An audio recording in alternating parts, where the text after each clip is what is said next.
अब हम देखते हैं इस प्रश्नावली के अगले प्रश्न को। तो प्रश्न क्रमांक 5 है, एक वृत्त की त्रिज्या 3 मीटर है, दूसरे वृत्त की त्रिज्या क्या होगी, हमें ये ज्ञात करना है, जिसका क्षेत्रफल पहले वृत्त के क्षेत्रफल से 9 गुना है। मतलब देखो प्रश्न में क्या क्या कहा गया है, यहाँ पे देखो चित्र को और समझते हैं। पहले वृत्त की त्रिज्या मतलब देखो ये पहला वृत्त है, ठीक है। तो पहले वृत्त की त्रिज्या कितना है, 3 मीटर, तो ये हो गया 3 मीटर, ठीक है।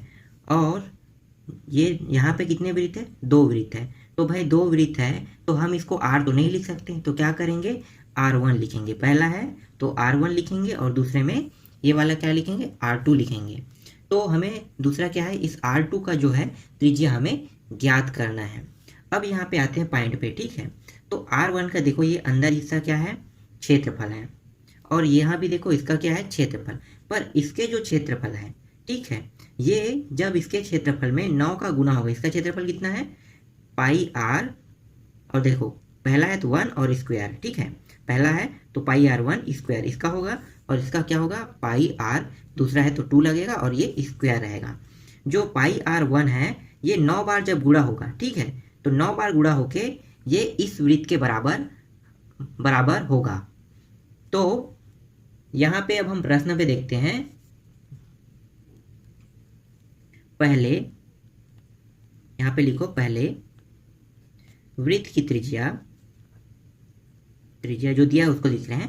पहले वृत्त की त्रिज्या R1 बराबर 3 मीटर, ठीक है, m बस लिख लो, 3 मीटर है, ये दिया हुआ है।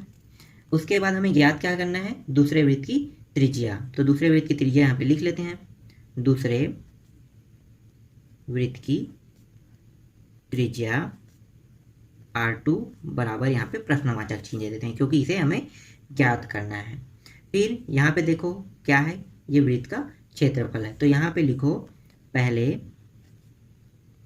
वृत्त का क्षेत्रफल बराबर पाई R1 स्क्वायर। इसी तरह से दूसरे देखते हैं, दूसरे वृत्त का क्षेत्रफल बराबर पाई R2 स्क्वायर। प्रश्न के हिसाब से अब आते हैं प्रश्न में। तो प्रश्नानुसार ज्ञात क्या करना है, हमें R2 ज्ञात करना है। तो इसके लिए हम क्या करेंगे, देखो ये पहला वृत्त है, दूसरा वृत्त है, बड़ा कौन है, दूसरा, और ज्ञात क्या करना है, हमें दूसरे वृत्त से R2 का मान ज्ञात करना है। तो यहाँ पे लिखो दूसरे वृत्त की त्रिज्या, सॉरी दूसरे वृत्त का क्षेत्रफल लिखो, क्षेत्रफल बराबर है पहले वृत्त का क्षेत्रफल। यहाँ पे बाकी को यहाँ पे देखते हैं साइड पे। तो दूसरे वृत्त का जो क्षेत्रफल है, ठीक है, तो दूसरे वृत्त का क्षेत्रफल कितना है, पाई आर स्क्वायर 2 है। तो यहाँ पे लिखो पाई आर स्क्वायर यहाँ पे 2, और पहले वृत्त का क्षेत्रफल क्या है, पाई आर 1 स्क्वायर। लेकिन आपके प्रश्न में क्या कहा गया है कि पहले वृत्त का जो क्षेत्रफल है वो दूसरे वृत्त के क्षेत्रफल से 9 गुना है, तो ये जब 9 बार गुणा होगा तब ये इसके बराबर आएगा। तो देखो ये 9 बार गुणा हो गया, अब ये दोनों क्या है, क्षेत्रफल बराबर हो गए हैं। अब यहाँ पे देखो जो समान है वो कट जाएगा, तो देखो यहाँ भी है पाई, यहाँ भी है, तो ये क्या हो गया, कट गया, ठीक। और देखो और कुछ कट रहा है क्या, अब यहाँ पे कुछ नहीं कट रहा है, क्यों, क्योंकि देखो यहाँ पे आर तो दिया हो, लेकिन ये 1 है, ये 2 है, ठीक है। अगर ये भी 1 होता और ये भी 1 होता तो कटता, ठीक है, ये जो 2 होता और देखो यहाँ पे 2 है, तो दोनों मान क्या है, नीचे के बराबर होते तब ये कटता, तो अभी ये नहीं कट पाएगा। तो ये R2 स्क्वायर यहाँ पे हो गया, और R1 का मान कितना है, तो R1 का मान रख दे, देखो R1 बराबर कितना है, 3 मीटर, तो यहाँ पे गुणा कर दो 3 का वर्ग, और देखो इसके ऊपर घात लगा तो 3 का वर्ग हो गया। तो ये R2 का वर्ग बराबर ये 9, और 3 दिया कितना होगा, ये 9। अगर मैं यहाँ से R2 हटा दूँ तो कैसे, R2 हटा देंगे, मतलब ये R2 का जो ऊपर में जो घात है वर्ग हटा देंगे, तो इसको और कैसे लिख सकते हैं, R बस लिख सकते हैं, R2।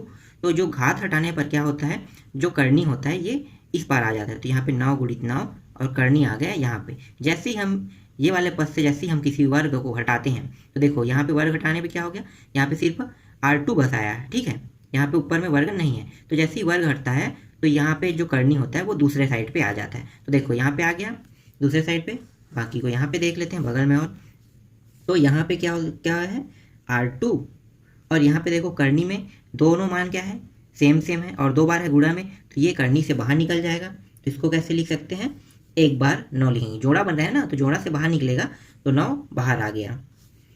अब अंदर में क्या बचा, तो अंदर में 1 करनी बचा। 1 करनी का अगर हम देखें तो 1 करनी को कितनों बार गुणा करें तो वही मान प्राप्त होगा। तो इसको कैसे लिख सकते हैं, R2 बराबर 9 गुणित 1।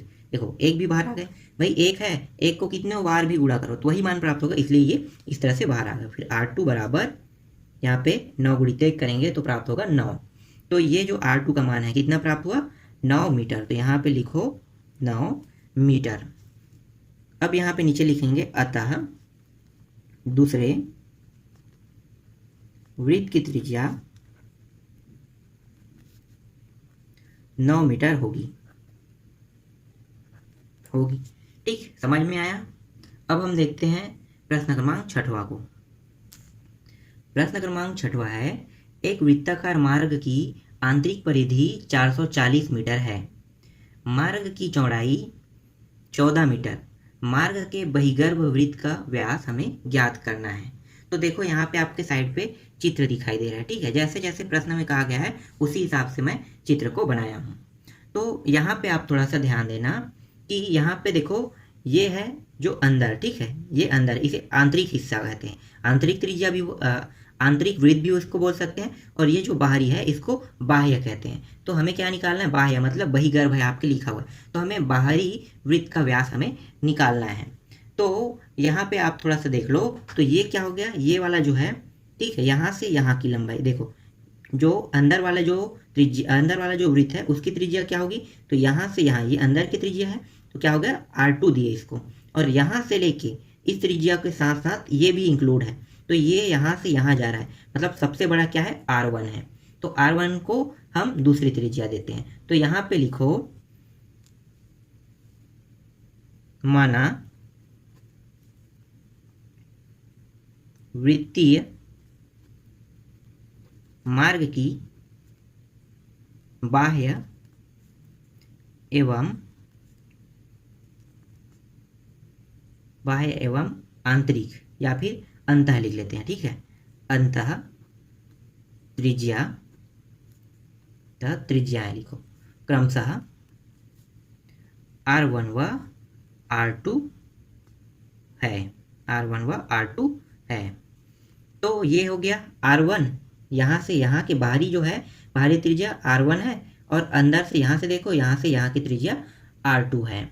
अब प्रश्न के हिसाब से चलते हैं, ठीक है, तो प्रश्न के हिसाब से क्या है, यहाँ से यहाँ की जो दूरी देखो, पहले जो वृत्त है यहाँ से दूसरे वृत्त की जो चौड़ाई है वो कितनी है, 14 मीटर। इसका मतलब आप समझते हो, अगर आप एक कुएं के पास जाते हो और कुएं के पास ऊपर में क्या लगा होता है, एक बॉर्डर लगा होता है, और देखना कुछ लोग उस बॉर्डर में खड़ा होकर पानी निकालते हैं कुएं से, तो वो जो बॉर्डर है जिसमें वो लोग खड़ा होते हैं, ठीक है, तो वहाँ पे देखना ये वाला जो हिस्सा है किनारे हिस्सा, ये कुएं का किनारे हिस्सा है, यहाँ पे पानी भरा है, ये बाहरी हिस्सा है, और इस बॉर्डर में वो खड़ा है।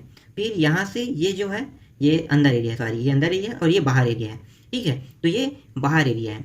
तो यहाँ पे जब वो खड़ा होकर पानी निकालते हैं तो यहाँ से यहाँ की जहाँ पे जिसमें वो खड़ा होता है उसकी चौड़ाई कितना है, 14 मीटर दिया हुआ है। तो इसको कैसे लिख सकते हैं हम लोग, तो यहाँ पे लिख सकते हैं मार्ग की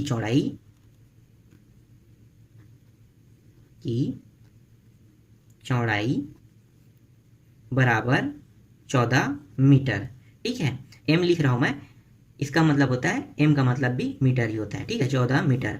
अब मार्ग की चौड़ाई देखो तो देखते हैं R2, ठीक है, मार्ग की चौड़ाई कैसे निकाल सकते हो, तो ये क्या है R1 है, ठीक है, तो यहाँ पे लिखो R1 सबसे बड़ा है, R1 में हम R2 को घटा देंगे, देखो R1 है, ये पूरा R1 है, अगर इसमें R2 घटा देंगे तो इसकी चौड़ाई निकल जाएगी, और चौड़ाई कितना दिया है 14 मीटर, तो ये हो गया R1 में R2 घटाएंगे तो ये आ जाएगा 14 मीटर। अब यहाँ पे देखो R1, ठीक है, ये R1 है, अगर मैं R2 को उस पार ले जाता हूँ तो क्या निकल जाएगा, R1 का मान, तो ये हो गया R1 का मान, और R2 इस पार आके क्या हो जाएगा, प्लस हो जाएगा, तो ये हो गया R2। इसको दे देते हैं समीकरण 1, ठीक है, ये कैसे हुआ कैसे आया यहाँ पे समझो, देखो ये R1 है यहाँ से यहाँ की, ये R2 प्लस देखो R2 हुआ है और प्लस हुआ है कौन सी, ये जो है देखो यहाँ से यहाँ की दूरी कितनी 14 मीटर, तो R2 प्लस 14 मीटर को करेंगे तो R1 निकल जाएगा, मतलब यहाँ से यहाँ की लंबाई। तो देखो यही ये मान जो है समीकरण 1 में आया है। अब हम लोग देख लेते हैं आंतरिक परिधि। आंतरिक परिधि, आंतरिक परिधि का मान कितना दिया हो, देखो आंतरिक परिधि का मान दिया है 440 मीटर, तो यहाँ पे लिखो 440 मीटर। अब आंतरिक परिधि कौन सा है, देखो ये तो बाहरी है, ये है आंतरिक, आंतरिक मतलब अंदर, तो परिधि का मान कितना होता है 2πr होता है। तो यहाँ पे तो दो वृत्त है, तो दो वृत्त का अलग अलग मान रहेगा, तो इसका जो मान है देखो ये R2 के लिए है ना, तो इसका हो जाएगा 2πr2 हो जाएगा, और ये जो बाहर है, ये जो बाहरी है उसका क्या हो जाएगा 2πr1 हो जाएगा, ठीक है। तो ये 2πr1 होगा और ये हो जाएगा 2πr2। तो आंतरिक परिधि ये वाला है, तो इसके मान में यहाँ पे लिखेंगे 2πr2, ठीक है, ये 2 वाला है, और यहाँ पे इसका मान कितना दिया हुआ है 440। यहाँ पे अब यहाँ पे मान रख देते हैं, तो 2 गुणित पाई का मान कितना होता है 22/7 होता है, और R2 का मान दिया है क्या, R2 का मान नहीं दिया है, तो इसको R2 को ऐसे के वैसे लिखो, ये 44 और ये 4 मतलब 440। तो यहाँ पे देखो अगर मैं इन दोनों को गुणा कर दूँ तो कितना हो जाएगा, तो इन दोनों को गुणा करेंगे तो ये हो जाएगा 44, यहाँ पे देखते हैं साइड पे, तो इन दोनों गुणा करते हैं तो ये हो जाएगा 44, और नीचे में क्या 7, और यहाँ पे बचा क्या R2 बराबर 440। अब देखो ये भी ऊपर में, ये भी ऊपर में, ठीक है, दोनों मान ऊपर ऊपर में, तो 44 से कम हम ऐसे काट सकते हैं, देखो दोनों मान है ना बराबर है, तो 44 है, ये भी 44 है, बस इसके पीछे में जीरो लगा है, तो 44 एकम, और ये कितना गया 44 एकम, और ये 44 जीरो 10 बार में कट गया। ये समझ में आया। अगर आप इसको तिरिया गुणा करके ले जाएंगे तो ये कहाँ पे आ जाएगा, ऊपर में, तो नीचे में आ जाएगा, तो भाई भाग तो जा रहा है ना, तो हम यहाँ पे भाग ना करके हम यहीं से भाग कर रहे हैं डायरेक्ट, तो यहाँ पे काट के देखो यहाँ पे आ गया। अब यहाँ पे क्या बचा, यहाँ पे बचा R2, और नीचे में क्या है 7 है, इसको हम तिरिया गुणा करके उस साइड ले जाते हैं, तो तिरिया गुणा होके जाएगा, तो ये क्या हो जाएगा 10 गुणित 7, ठीक, तिरिया गुणा हुआ, नीचे में हुआ था मान, तो कहाँ पे चला गया ऊपर में, तो ये 10 गुणित 7 हो गया। तो R2 बराबर प्राप्त हुआ 70 मीटर। R2 के मान रख लो, तो R2 का मान कहाँ है, यहाँ से यहाँ की जो दूरी है वो है 70 मीटर, ठीक है, R2 का मान प्राप्त हो गया। लेकिन हमें क्या निकालना है R1 का, बहिर्गर्भ कह रहे हैं, मतलब बाहरी हिस्से का निकालना है, तो जो ये मान है R2 के मान को इसमें रखेंगे, इस समीकरण 1 में रख देंगे, तो लिखो समीकरण 1 में R2 का मान रखने पर, समीकरण 1 क्या है, तो देखो R1 है बराबर 14, और R2 कितना है, R2 अभी निकालें, तो ये आ गया 70, तो ये हो गया R1 बराबर 70 और 14 कितना हो गया, देखो वही है ना 70, और प्लस 14 करोगे कितना हो 84, तो वही क्या होगा R1 निकल जाएगा, तो ये हो गया 84, R1 निकल गया। लेकिन हमें ज्ञात क्या करना है, व्यास, तो व्यास कैसे ज्ञात करते हैं, तो यहाँ पे लिखो व्यास, व्यास जो है वो त्रिज्या का 2 गुना होता है, तो त्रिज्या क्या है R1 है, तो 2R1, ठीक है, त्रिज्या का 2 गुना, तो 2 बार अगर त्रिज्या होगा तो वो क्या प्राप्त होगा, उससे क्या प्राप्त व्यास होगा, तो यहाँ पे लिखो 2R1, तो 2 गुणित R1 का मान कितना निकला है 84, तो ये हो गया 84, तो ये हो गया 4 दूनी 8 और 8 दूनी 16, 168 मीटर, ठीक, यही क्या है इसका आंसर है। अब हम लोग इसके बाद देखेंगे प्रश्न क्रमांक 7 को। प्रश्न क्रमांक 7 है, एक वृत्ताकार घास के मैदान की त्रिज्या 50 मीटर है, इसके अंदर की ओर चारों तरफ 5 मीटर चौड़ा रास्ता है, 30 रुपये प्रति वर्ग मीटर की दर से रास्ते में टाइल्स का खर्च बताइए। तो हमें क्या बताना है, टाइल्स उस जो रास्ते हैं उसमें लगाना है, तो किस रास्ते में हमें टाइल्स लगाना है, तो यहाँ पे देखो, ये एक क्या है वृत्त है, ठीक है, इस वृत्त में देखो, और ये क्या है, ये दूसरा वृत्त है, ठीक है, तो ये आप समझ लो एक कुआं है, इस कुएं के जो ऊपरी हिस्सा है जिसमें लोग खड़े होके पानी निकालते हैं,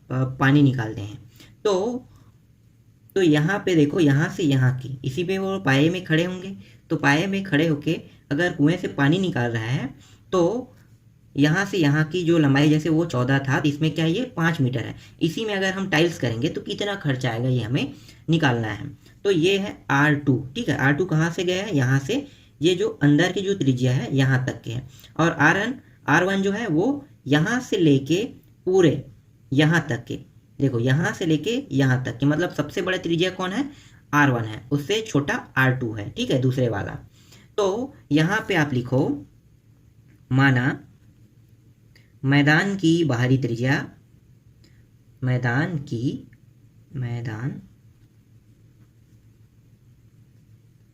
बाहरी त्रिज्या R1 है, तो मैदान की जो अंदर की त्रिज्या है वो क्या होगी, तो यहाँ पे लिखो तथा मैदान की, अंदर को आंतरिक बोलते हैं, आंतरिक त्रिज्या R2 है, ठीक है। मैदान की बाहरी त्रिज्या R1, देखो ये बाहरी त्रिज्या यहाँ से लेके यहाँ तक, ये R1 है, ये R1 है, और अंदर की जो त्रिज्या है जो इसे आंतरिक कहते हैं यहाँ से यहाँ तक है, तो ये R2 है मैदान की आंतरिक त्रिज्या। R1 बराबर कितना है, तो R1 बराबर दिया हुआ है, R1 बराबर 50 मीटर। तो R2 बराबर कितना होगा, देखो R1 दिया है, मतलब यहाँ से यहाँ की दूरी दिया हुआ है ना, यहाँ से लेके पूरे R1 की, मतलब ये है 50 मीटर, ठीक है, यहाँ से यहाँ तक की 50 मीटर। तो हमें R2 का निकालेंगे, तो कैसे निकालेंगे, तो देखो R1 में यहाँ पे लिखो R1 बराबर, ठीक है, R1 बराबर यहाँ पे R2, और जो ये 5 है, ठीक है, 5 जो है वो क्या करेंगे, इसके साथ घटा देंगे, तो ये हो गया, घटाने पे आ जाएगा, तो यहाँ पे 5 को घटा दो, तो ये प्राप्त हो गया R1 बराबर, R2 का मान R1 है ये 50 है, और ये R2 है -5। इसको थोड़ा सा अलग तरीके से समझते हैं, ठीक है, ये वाला मान मैं भी काट रहा हूँ, यहाँ पे समझो, देखो R1 बराबर क्या होता है, R2 होता है, R1 -R2 बराबर 5 मीटर, ठीक है, ये इस तरह से रहता है। तो देखो अगर मैं R1 करता हूँ तो ये R2 उस पार चला जाएगा, तो कितना हो जाएगा 5 प्लस, ठीक है, R2 उस पार जाके ये हो गया, R2 जो माइनस में था वो प्लस में चला गया, तो यहाँ पे क्या बचा, यहाँ पे, तो यहाँ पे बचा है R1, ठीक है। तो हम इसी में R1 के मान को रख लेते हैं। R1 का मान कितना है, देखो यहाँ से R1 का मान को आपको देखना है, तो R1 का मान है 50, तो यहाँ पे हमने रख लिया R1 का मान 50, और यहाँ पे क्या है 5 है, प्लस ये कितना है R2, ये जो 5 है इस पार चला जाएगा जहाँ पे संख्या है, तो ये 50 - 5 बराबर R2। जैसे हमने इससे पहले वाले प्रश्न को बनाया है, सेम वैसे इसको भी हल कर रहे हैं। तो ये हो गया R2 बराबर 45 मीटर प्राप्त हुआ, R2 का मान, तो R2 का मान 45 मीटर प्राप्त हो गया। अब हमें मैदान के क्षेत्रफल को देखेंगे, तो देखो मैदान का क्षेत्रफल का सूत्र क्या होता है, ये अंदर है मतलब आंतरिक, तो πr² होता है, तो यहाँ पे देखो πr², तो यहाँ से यहाँ की त्रिज्या क्या है 2 है, तो इसको दे देते हैं 2। अब ये आंतरिक देखो यहाँ पे ये बाहरी है, ठीक है, तो बाहरी को कैसे लिखेंगे, तो बाहरी का जो क्षेत्रफल है, ठीक है, यहाँ पे लिखते हैं, तो πr², और ये क्या है 1 है, तो ये हो गया πr² 1। तो यहाँ पे लिखो मैदान के बाहरी भाग का क्षेत्रफल,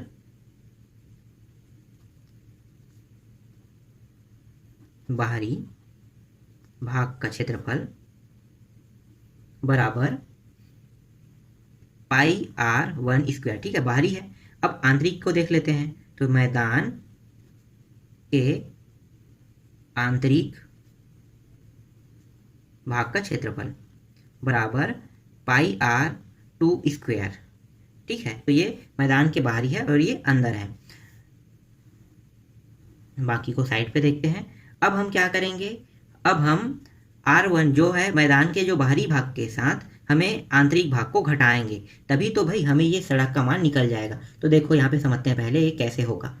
तो ये अंदर के हिस्से हैं, ठीक है, ये अंदर का क्षेत्रफल है, हमें क्या निकालना है, हमें सिर्फ ये वाले हिस्से का क्षेत्रफल हमें निकालना है, तभी हम इसमें टाइल्स लगा सकते हैं। तो ये अंदर के क्षेत्रफल है, तो हम क्या करेंगे, जो ये बाहर का जो क्षेत्रफल है, ठीक है, ये वाला हिस्सा और ये साथ साथ ये वाला हिस्सा दोनों आएगा, तो हम क्या करेंगे, ये दूसरे वाले हिस्से को जब माइनस कर देंगे तो हमारे पास जो बचेगा वो आएगा ये अंदर वाले हिस्से का क्षेत्रफल। तो बड़ा कौन सा है, सबसे बड़ा, तो ये है πr1² सबसे बड़ा है, इसमें हम घटा देंगे πr2² को, तो जब घटेगा तो सिर्फ हमारे पास जो मान आएगा वो सिर्फ ये अंदर वाला जो हिस्सा है उसी का मान हमें प्राप्त हो जाएगा। तो यहाँ पे पाई दोनों में है, बाहर निकाल दो।